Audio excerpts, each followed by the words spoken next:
Bonjour, je vous retrouve aujourd'hui pour une petite vidéo avec le kit PL dans mes pochettes, le kit de novembre, et je vous montre ici la jolie plaque de travail de chez Tonic Studio que j'ai récemment trouvée dans la boutique de Perrine, qui est une plaque de découpe qui remplace en fait les plaques plastifiées que l'on pouvait avoir comme sous-main dans le scrap. Donc on peut y découper, on peut y faire son mélange d'encre, d'aquarelle, on peut y tamponner. Alors le tamponnage, ça marche super bien dessus. J'ai été absolument bluffée par la qualité des tamponnages. Et on va voir donc au fur et à mesure l'utilisation de la plaque pendant la vidéo. Donc ici vous pouvez voir aussi les petits gabarits aux dimensions des cartes, des différentes cartes de PL qu'on peut trouver. Donc vous avez la 3-4 pouces, vous avez voilà, ça se décline en rectangulaire ou en carré. Et vous pouvez trouver ces petits gabarits, ils sont vendus, donc tout le petit ensemble est vendu en même temps. Et voilà, donc là je m'en sers en fait sur des photos qui n'étaient pas aux dimensions des 3 x 4 pouces. Et je m'en sers pour zoner sur ma photo et puis pour pouvoir faire mon marquage et pouvoir découper mes photos à dimension. Donc voilà, ça me permet d'avoir directement la bonne dimension sans avoir à calculer. Et justement, avec le côté transparent du gabarit, on peut savoir où est-ce qu'on se positionne.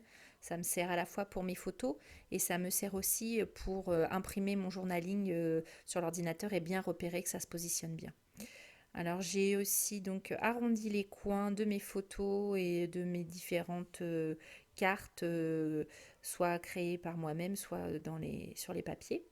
Et voici donc aussi, je voulais vous montrer ça dans la vidéo, le dérouleur de scotch double face de chez Scotch que l'on peut trouver chez Perrine. Donc vous avez à l'intérieur un rouleau de double face qui se remplace une fois qu'il est terminé. Et donc vous achetez le pistolet en fait de double face et vous pouvez après remplacer le consommable. Alors moi j'aime beaucoup, alors c'est encombrant, je sais qu'il y a des gens qui l'aiment pas trop. Moi j'en suis plutôt très contente. Alors à chaque fois je suis obligée de regarder un tuto pour le changement du rouleau de double face, à chaque fois. Je me suis toujours pas habituée à le changer toute seule. C'est pas grave, ça se trouve très facilement sur YouTube. J'ai enregistré le lien dans mes favoris et je le retrouve. Et donc du coup, moi je trouve que c'est super pratique pour les pages, pour le PL notamment, parce que en fait, pas besoin de décoller son double face, pas besoin d'avoir son tube de colle sous la main.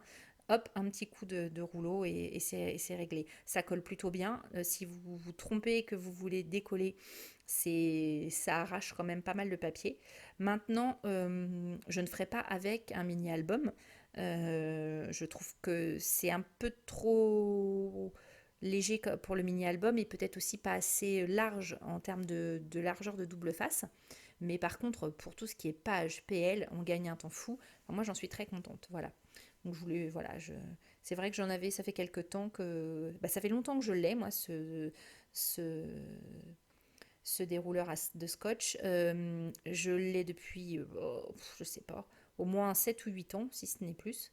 Je ne trouvais plus de recharge sur le marché voilà, en France. Et c'est donc Perrine qui en a entré, je pense que ça devait être le printemps dernier ou quelque chose comme ça. Et donc depuis, je me refournis mes recharges chez Perrine.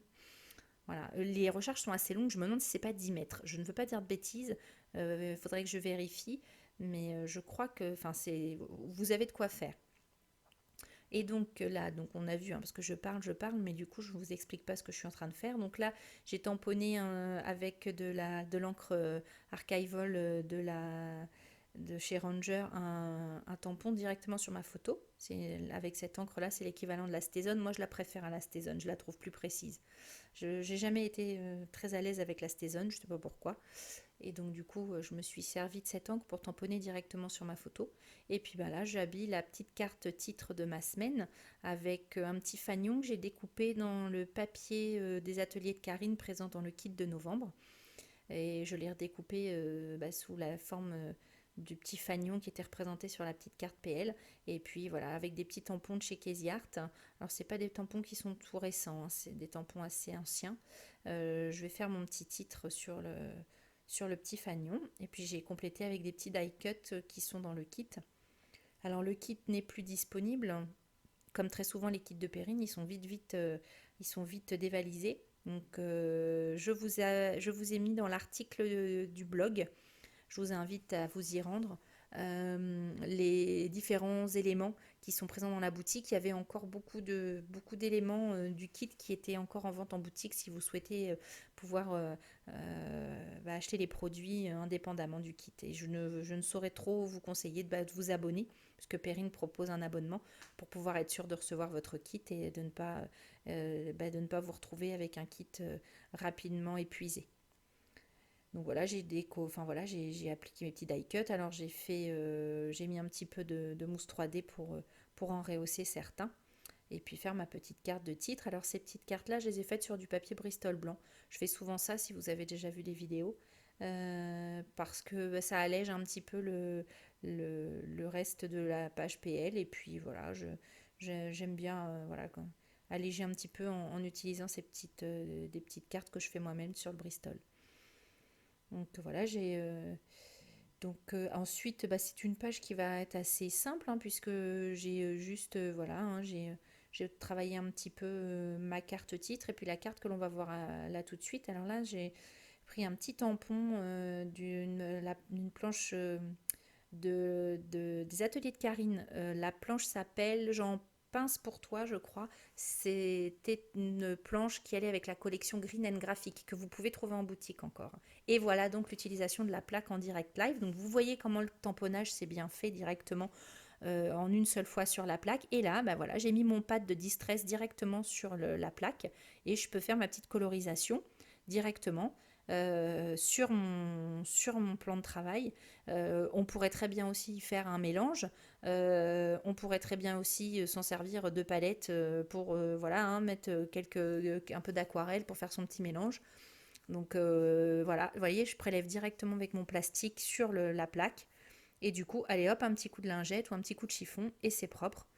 Et on a le même effet que si on avait utilisé une feuille, euh, une feuille de silicone et on a tout directement sur la plaque. Elle a aussi des gabarits comme vous avez pu le voir, donc vous pouvez aussi prendre vos repères avec les différentes dimensions. Vous retrouvez toutes plein de dimensions différentes, carrés, rectangles.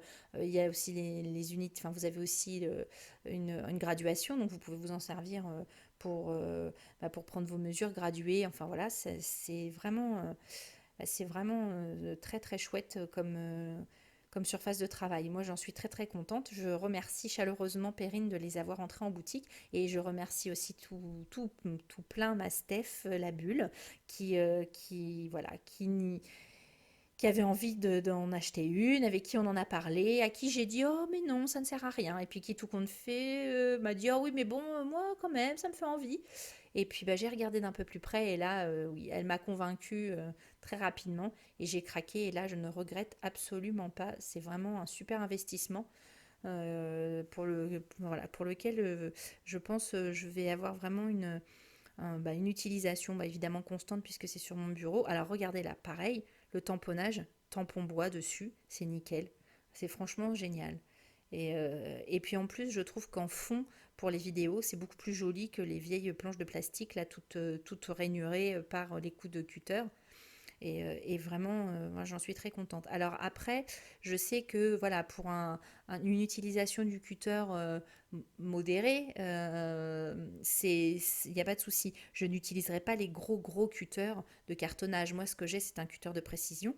J'appuie pas comme une folle non plus pour éviter de la rayer. Ça, c'est fait pour découper, donc vous pouvez y aller. Mais je sais que pour les grosses lames plus puissantes sur lesquelles vous avez besoin d'appuyer beaucoup, comme par exemple pour découper de la cartonnette ou des choses comme ça, vous êtes obligé d'appliquer beaucoup plus de force sur votre outil de découpe. Il faut faire attention quand même. Là, la rayure, vous pouvez en avoir. Si effectivement vous transpercez, enfin vous coupez rapidement votre cartonnette avec beaucoup de force, il faut se méfier. Donc voilà, là après, on va revenir à nos moutons, hein. La carte, voilà, j'ai décidé de mettre voilà, cette petite tampon de Karine. Et puis quelques chipboards et stickers qui sont fournis dans ce kit de novembre où vous avez vraiment beaucoup d'embellissements. Il y a une planche 30-30 de stickers, vous avez un sachet de die cut, c'est vraiment, là c'est royal, sans compter les cartes PL, voilà, dont on peut voir un exemplaire là, enfin des exemplaires, que ce soit les petites ou les plus grandes, sur l'écran. Et puis vous avez aussi deux papiers Simple Story de la même collection que les autocollants, que les stickers et que les die cut. Donc des formats, un format avec des cartes, enfin un papier avec des cartes grand format, je vais y arriver, et un papier avec des cartes petit format. Donc on a vraiment beaucoup de choix dans ce kit. C'est vraiment, il est vraiment super super fourni. Donc là, je ne sais plus ce que je vais faire. Ah oui, je vais faire quelques petites tâches avec ma Distress Oxide sur voilà, ma carte de titre pour ajouter un petit peu de couleur. Donc c'est un petit tampontage de chez l'encre et l'image. C'est la planche Les Indispensables. Alors je vous invite, si vous voulez voir les références des produits, à aller sur le blog. Je vais vous mettre le lien de l'article, je vais vous mettre le lien du blog dans la barre dans la description. Je ne vais pas reprendre tous les articles à la suite de la vidéo, mais sur le blog, tout est détaillé. Vous aurez les liens de tout ce que j'ai utilisé. Alors, on peut voir aussi les petits sujets en bois. Là, ce sont des petits sujets en bois qui étaient dans le joli calendrier de l'Avent de Dans mes pochettes, hein, que nous a concocté Perrine avec beaucoup de cœur et d'attention. Et c'est un plaisir de l'ouvrir chaque jour. Donc, on passe à la page d'en face. Donc sur cette page, qu'est-ce que je vais vous faire? Alors, oui, cette carte-là a une petite inscription en bas, donc je voulais la conserver. J'avais envie de mettre un tampon en haut. J'ai ressorti un des, un des tampons, un vieux tampon Casey Art, hein, des premières collections acryliques. Et en fait, on se rend compte qu'ils sont toujours aussi jolis, hein. Donc il ne faut pas hésiter à les fouiller dans ces boîtes de temps en temps. Et, voilà, je voulais quelque chose qui soit à la fois horizontal, mais en même temps pas trop lourd. Et alors là, je vous ai laissé la totalité de la vidéo, je n'ai pas coupé. Vous allez voir que parfois on se dit en voyant vidéo, oh là là, c'est facile, moi, c'est pas comme ça met longtemps. Et puis j'hésite, je mets, je remets, j'enlève. Là, vous allez voir, je mets, je remets, j'enlève. J'arrive pas à me décider. Voilà. Est-ce que je le mets en haut? Est-ce que je le mets en bas? Ça commence comme ça. Mais bon, ça cache mon inscription, donc ça ne me va pas. Donc du coup, voilà, non, je l'enlève. Je le garde à la main parce que bon, qu'est-ce que je vais en faire? Comment je vais le mettre? Qu'est-ce que je pourrais rajouter pour mettre un petit quelque chose en bas? Alors voilà, un petit die cut, une petite fleur. Je voulais quelque chose de discret. Voilà, je le baisse parce que ça va pas. J'en mets une deuxième parce que celle-là, ça ne me suffit pas. À droite, à gauche. Euh, le, la longue hésitation. C'est comme quoi, vous voyez, bon, des fois, je ne peux pas tout vous mettre en vidéo. Déjà, ce ne serait pas intéressant pour commencer. Et ensuite, ce serait beaucoup trop long. Mais là, je voulais laisser parce que je trouvais ça assez représentatif voilà, des questions existentielles de la scrapeuse. Et sachez que voilà, quand vous voyez en vidéo, on vous raccourcit le format aussi pour que ce soit pas trop long. Mais on est pareil, hein. Je suis tout comme vous. J'hésite 3 heures pour une bêtise. Et au bout du compte, je change tout des fois juste à la fin parce que j'ai pas réussi à me décider comme je voulais. Donc voilà, là j'ai opté pour la petite branche avec une petite fleur au bout. Et je m'en tiens là. Mais vous voyez, là c'est accéléré x3 la vidéo. Donc imaginez le temps que ça représente en réel. Voilà. Donc du coup, le reste de la page va être assez simple. J'ai juste voilà, agrémenté de nouveau avec quelques petites décos, des petits stickers. On retrouve un petit sujet bois du calendrier de l'Avent. Et puis la seule subtilité, c'est ces petites cartes au milieu où je vais... en fait, j'ai pris une photo dans son format normal. Alors, je ne sais plus quel est le format de mes photos sur celle-ci, parce que j'ai commandé des tirages pour vous faire un tuto mini-album. Et je me suis servi de ces photos pour faire mon PL, puisqu'elles correspondaient à une sortie qu'on avait fait cette semaine-là. Et donc du coup, j'ai utilisé les photos au format dans lequel elles m'ont été envoyées. Donc c'est pour ça qu'en fait, elles ne remplissent pas toute la case pour les plus grands modèles. Et donc celui-ci, donc j'ai donc découpé deux cartes de 3 x 4 pouces dans du Bristol. Et j'ai coupé ma photo en fait au milieu, en deux, sur le tronc d'arbre, puisque voilà, la photo était entière. Et je les colle au bord de ma carte format PL standard pour pouvoir faire une composition comme si j'avais une carte entière et qui sera séparée juste par la soudure de la pochette. Donc vous allez très vite te comprendre. En fait, je traite la carte comme si c'était une carte entière. Et je vais même les embellissements, je vais m'arranger pour pouvoir les couper au milieu pour qu'on ait l'effet d'une carte entière coupée en deux. Voilà. Et c'est aussi parce que en fait, j'ai utilisé donc les photos dans ce format-là parce que j'ai un problème avec ma selfie. J'ai acheté une cartouche, un blister de cartouche qui est pourtant inscrit compatible avec la CP910 et en fait ça ne fonctionne pas. La selfie me dit que la cartouche n'est pas reconnue.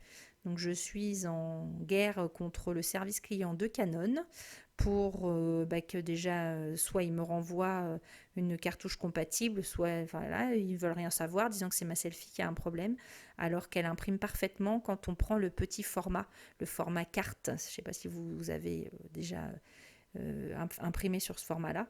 Le format carte fonctionne très bien. Elle fonctionnait juste avant que je change cette cartouche et là elle ne fonctionne plus. Et j'ai vu sur les forums que c'était le cas pour d'autres personnes. Donc surtout, si jamais vous avez une CP910 et que vous changez vos cartouches d'encre, faites attention, reprenez bien vos anciennes références de cartouches. On les trouve plus très facilement d'ailleurs. Et méfiez-vous parce que les nouvelles ne fonctionnent pas. Donc je ne sais pas ce que ça va donner. Voilà, si certaines ont eu le même problème, n'hésitez pas à me laisser un commentaire et de me dire si vous avez eu gain de cause ou ce que vous avez fait. Parce que là, je pense que ça va être assez problématique si leur nouvelle référence ne fonctionne pas. On ne va plus pouvoir trouver de cartouches compatibles pour imprimer. Donc c'est quand même assez gênant. Donc voilà, trêve de mes problèmes domestiques. Et revenons à notre page de PL. Donc là, vous avez vu, c'est simplement un petit agencement de différents die cuts ou stickers.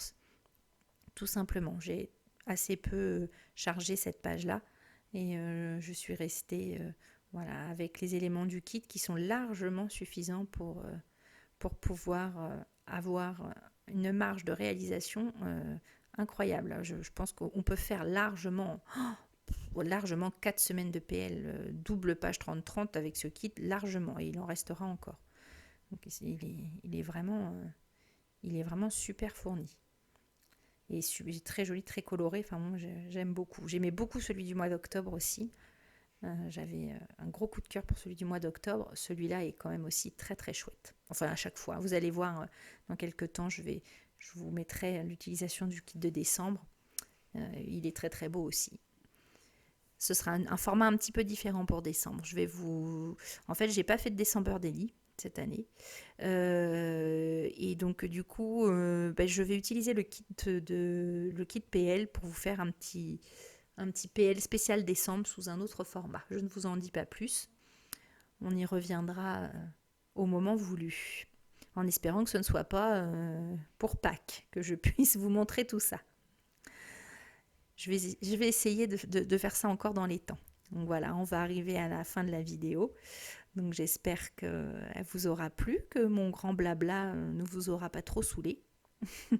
Donc je vous souhaite donc de passer un bon dimanche, une bonne préparation des fêtes. Je vous laisse avec les photos.